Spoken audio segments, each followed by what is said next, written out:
now we spread up to Kota, Dokrochua, Kwabuanta, Okufipare. All those villages all belong to Akuapem now.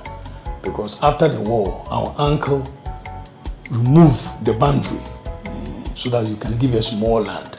I mean, Osajufu, so from Densusu coming down, all belong to Akuapem. Even Kofodia also Akuapem, until after 120 years ago, when we accepted the Grabians and we settled them there. Oh. Yes, so Kofodia is ours. Even my village. Still yours? Yes, even my village, Kokofa, spread up to Kofodia currently. Yes. Okay, so it means the 17 towns are separated into the under the 17 divisions. towns is the principal towns, the traditional towns of Akuapem. Yes. Nana told you first we even shared boundaries with the Grabians.